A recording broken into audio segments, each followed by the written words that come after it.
ऐसे उल्टे इसको पूरे को ऐसे इतना मजबूत रहेगा ये खुल नहीं पाएगा, इस तरह से ये चलेगा।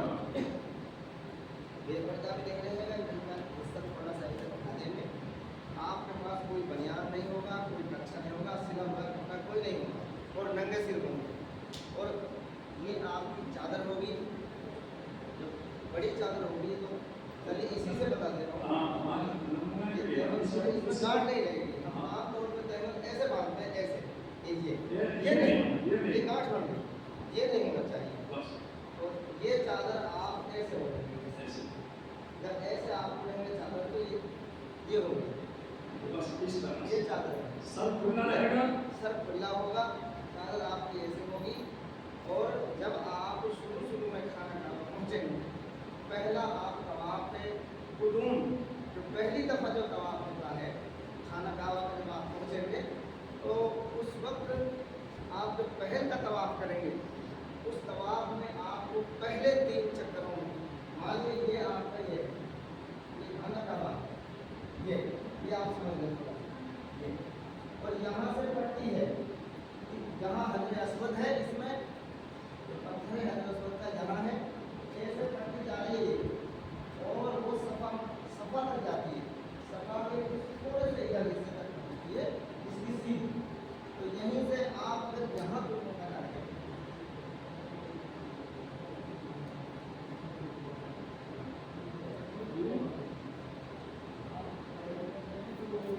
अब यहाँ तो आप चलो ठीक है।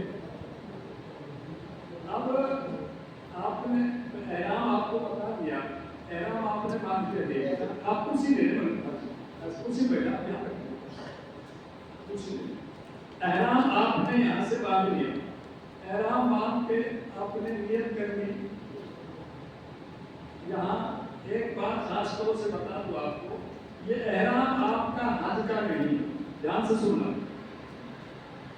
इस एहराम में आप हज की नियत नहीं करेंगे, समझिएगा, इस बात को गौर से समझिए। ये एहराम हज का एहराम नहीं है, अभी हज नहीं कर रहे आप, ये एहराम उम्रे का, ये जो एहराम दिल्ली से बांधा जा रहा है, इसमें आप नियत उम्रे की करेंगे, हज की नियत नहीं करेंगे, उम्रा कर रहे हैं, उम्रा करेंगे आप, उम्रा है। एहराम का नियत बाद में बताऊंगा जब हज का टाइम आएगा, अभी नहीं। तो आपने एहराम बांध लिया, उम्रे की नियत करनी, 2 रकात पढ़ ली आपने, अगर जो हाथ को इंसान मौका मिल जाए तो पढ़ सकते हैं। अब आप एहराम के अंदर हो गए, अब आप एहराम की जो पाबंदियां हैं वो सारी लागू हो गई। कोई आप गलत अल्फाज से गाली गलौज या लड़ाई झगड़ा उस तरह की बातें कोई भी इस तरह की नहीं करेंगे, कोई मक्खी मच्छर चुनकी नहीं मारेंगे, कोई पत्ता भी पेड़ का कहीं सहक जाए तो वो भी नहीं तोड़ेंगे। ये तमाम पाबंदियां आप पर लागू हो गई जब तक आपका एहराम नहीं खुलता है। एहराम कैसे खुलेगा वो बताएंगे। यहाँ से आपने एहराम बांध दिया, आप हवाई जहाज में बैठ गए, अब आप जद्दा में आपको जैसे मैंने बताया वो सारा सामान आपको डब्बा मिलेगा, उसमें से अपना सामान उठाइए, पहचान के अपने घर उठा लीजिए और उठा करके आप एयरपोर्ट से बाहर आ जाए। एयरपोर्ट से जब बाहर निकलेंगे तो वहां आपको ठेले वाले मिलेंगे और आपका सामान वो ठेले में भरेंगे। अब वो ठेले वाले लेकर के कहाँ जाएंगे? आपकी बस के पास, बस वहां से थोड़ी दूरी पर है। अब यहाँ आपको एक बहुत खास ध्यान रखना, बसें सब एक तरह की हैं, एक नमूने की है, मगर नंबर के आपको पता नहीं चलेगा कौन सी बस में हमारा सामान गया। आपका सामान किसी दूसरी बस में चढ़ गया और आप किसी दूसरी बस में चढ़ गए, वो सामान किसी दूसरी बिल्डिंग पे पहुंच गया, आप किसी दूसरी बिल्डिंग पे पहुंच गए। इसलिए आप ये ध्यान रखना रखना कि हमारा जो सामान है वो कौन से ठेले में है, उस ठेले का पीछे मत छोड़ना। वो ठेले वाला जिस बस में उस सामान को चढ़ाए उसी बस में आप बैठे, ये ध्यान रखना, वरना आपका सामान मिलेगा तो सही, लेकिन अब तो हफ्ता नहीं, एक हफ्ता लग जाए, 10 दिन लग जाए, 20 दिन लग जाए, कुछ पता नहीं कौन सी मिट्टी में पहुंच गया, वो धीरे धीरे कहां से धक्का खाते कूदे आ तो जाएगा, लेकिन बड़ी परेशानी होगी। इसलिए आप इस बात का एहतियात कर लें कि उस ठेले में जिसमें आपका सामान चल रहा है उसका ध्यान रखें, उसके पीछे पीछे बोले, और जिस बस में वो सामान चढ़ा है उसी बस में आप बैठे। इससे पहले एक चीज और मैं खास तौर से बता दूं कि कोई भी आपको, जैसे आपको कैंची ले जानी है या ब्लेड ले जाना है, चाकू ले जाना है, तो ऐसी जरूरत की कोई चीज ऐसी ले जानी है तो वो चीज कभी भी आप अपने हैंड बैग में रख सकते। जो बैग आपके पास रहेगा ना गले में, उस बैग में ये चीजें मत रखने का, उसमें रखोगे तो वो चेकिंग में आपको वो निकाल कर फेंक देगा। आप वो चीजें अच्छी तरह पैक करके किसी प्लास्टिक की पन्नी में पैक करके जो सामान रखी है, जो बैग है, उसमें आप अंदर डाल दें, पैक करके किसी लंबे कपड़े में, और वो सामान आपका पहुंच जाएगा वहां अपना कमरे में ले जाकर खोल। इस बात का ध्यान रखना, कभी आप हैंड बैग में कोई सी चम्मच भी अगर आपने डाल दिया तो वो नहीं जाएगा। जो भी स्टील की कोई चीज भी हैंड बैग में आपको नहीं जा सकती। अब आप जद्दा से बस में बैठे, जद्दा से मक्के का सफर 80-90 किलोमीटर का है।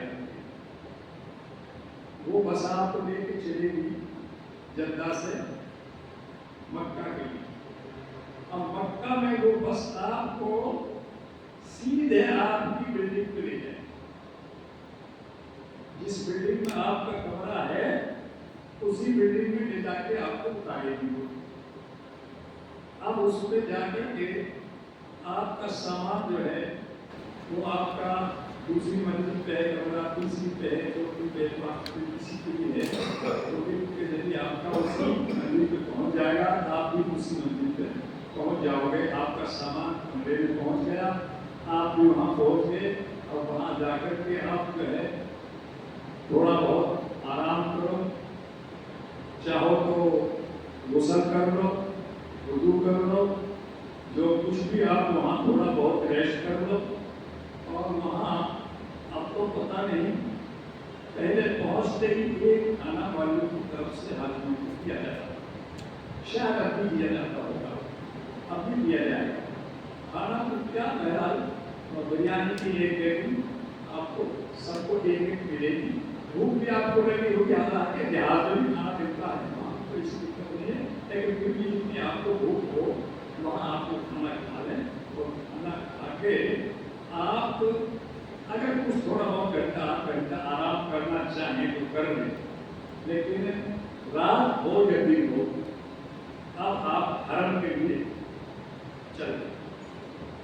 खाना काबा के लिए बिल्कुल से आप बिल्कुल तक गालिबन अजीज जामे हो, अजीज जामे बिल्कुल सबसे पहले आप वहाँ जाकर के अपना रूट नंबर मालूम कर लें, वो आपको बता दिया जाएगा। आपका रूट नंबर जैसे 5 है, 6 है, 7 है, 8 है, कुछ भी है, तो उस रूट नंबर की जितनी भी बसें हैं वो आपकी है। आपका रूट नंबर 6 है, 6 नंबर बस है आपकी, तो आप 6 नंबर बस में गए, 7 में, 8 में, 4 में, 5 में नहीं गए। उस बस में बैठ करके आप वहां से अपने कमरे से, अपनी बिल्डिंग से रवाना होंगे। फिर बीच में एक जगह ध्यान करना, एक जगह आपको बीच में उतरना है, और वहां से उतर के दूसरी बस में। ऐसा नहीं कि आपको बस ढूंढनी पड़े, वो सामने बिल्कुल लगी, बराबर में लगी हो, शायद तो होते हैं, वहीं पे आपको एक उस बस से उतर के दूसरी बस में बैठना। अब आप उसमें थोड़ा सा चलेंगे, एक रास्ते में निकलेंगे, और एकदम जाके खाना काबा के करीब में आपको बस उतार देगी। अब आप थोड़ा सा पैदल चलेंगे, आपका गेट नंबर 1 रहेगा। 1 नंबर गेट से आप खाना काबा में दाखिल होंगे। तो गेट नंबर गेट से आप सीधे ही चलते रहिए और नीचे निगाह से कुछ बताते हैं उलमा जी कि एकदम करीब जाकर के खाना काबा पर नजर डालो तो अच्छा है। तो आप करीब, तो आपको कैसे पता चलेगा कि हम करीब पहुंच गए?